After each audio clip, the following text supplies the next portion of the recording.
మీరు ఒకసారి ఆలోచించండి. నేను I want make you to understand. సభలో మనం వైట్ పేపర్ పెట్టాం, శ్వేతపత్రం పెట్టాం, చర్చకు పెట్టాం. సభలో చర్చ అంతా జరుగుతూ ఉంది. చర్చ జరిగిన అవకతవకలపైన ఉన్న వాస్తవాలని సభ ముందు పెట్టాం. సభ రాష్ట్రం అందరూ తెలియాలి. అప్పటి వరకు విద్యుత్ శాఖ మంత్రిగా పనిచేసిన ఆయన లేచి మాకు జ్యుడిషియల్ ఎంక్వైరీ అయ్యండి అని కూడా అడిగాడు. మీరు ఒకసారి రికార్డ్స్ తీసి చూస్తే అందరికి అర్థమవుతుంది.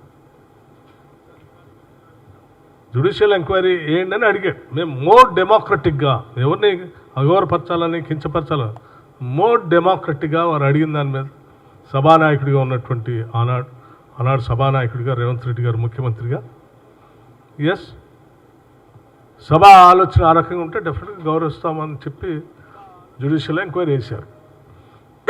ఇదేదో కక్ష సాధింపు ధోరణితో రాజకీయ ఆలోచనతో వేసింది కదా. సభ ఆలోచనల మేరకు సాక్షాత్తు ఆయన విద్యుత్ శాఖ మంత్రిగా పనిచేసిన ఆయన ఆ పార్టీకి సంబంధించిన అడిగిన మేరకు గౌరవించి వేసాము.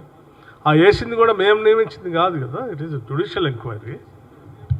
సో మేమెవరు ఇంటర్ఫియర్ కావట్లేదు రోజువారీ కార్యకలాపాలు, మాకు సంబంధం కూడా లేదు అది. So it is a transparent judicial enquiry. One has to respect that. మీకేం వేరే ఏమన్నా సమాచారం వారు అడుగుతారు, మీరు ఇవ్వండి. దీంట్లో తప్పు పట్టాల్సిన అవసరం ఉంది, ఆయన దిగిపో అని చెప్పాల్సిన అవసరం ఉంది అంటే ఎందుకు అంత ఆందోళన చెందుతున్నారు, ఎందుకు భయపడతా ఉన్నారు? అదే నేను అడుగుతా ఉన్నాను. అది రాష్ట్రం, ప్రజలు, జర్నలిస్టులు, మేధావులు అందరూ ఆలోచించాల్సిన అవసరం ఉంది.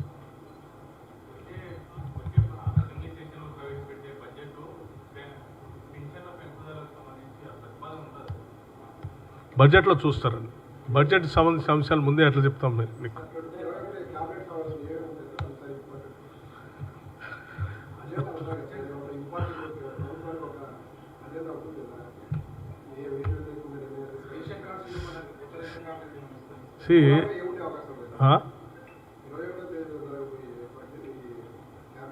క్యాబినెట్ మీటింగ్లో ఉన్న అజెండా ముందే మీకు మేము ఎట్లా చెప్పేది ఏంటి?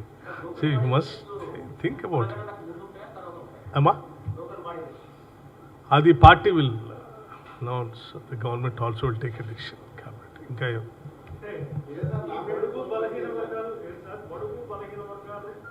తర్వాత వెనుకబడ్డ వర్గాలు, షెడ్యూల్ కులాలు, షెడ్యూల్ తెగలు, మైనార్టీలు కానీ ఎప్పుడు కాంగ్రెస్ పార్టీ అంతే ఉంటుంది.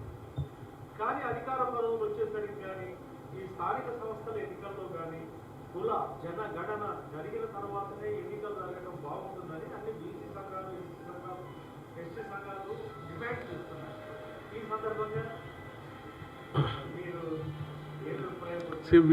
State is going ahead. Already మీకు తెలిసిందే, సభలో మేము రిజల్యూషన్ పెట్టడం కూడా జరిగింది జనగణనకు సంబంధించి. It's in the process. At the earliest we will complete that.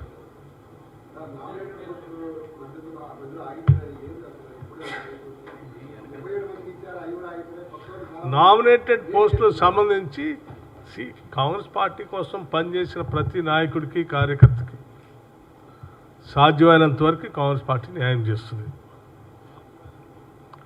దీనికి సంబంధించి సమగ్రమైన సమాచారం అధిష్టానం దగ్గర ఉంది. ఎవరు ఏ నియోజకవర్గంలో ఎవరు ఎట్లా పనిచేశారు, ఏ జిల్లాల్లో ఏ నాయకులు కాంగ్రెస్ పార్టీ కోసం గట్టిగా తప్పించారు, పనిచేశారు దశాబ్ద కాలంగా అని చెప్పి సమగ్రమైన సమాచారం వారి దగ్గర ఉంది. తప్పనిసరిగా సరైన టైంలో కొద్ది రోజుల్లోనే వాటన్నిటి నిర్ణయాలు కూడా మీరు చూస్తారు.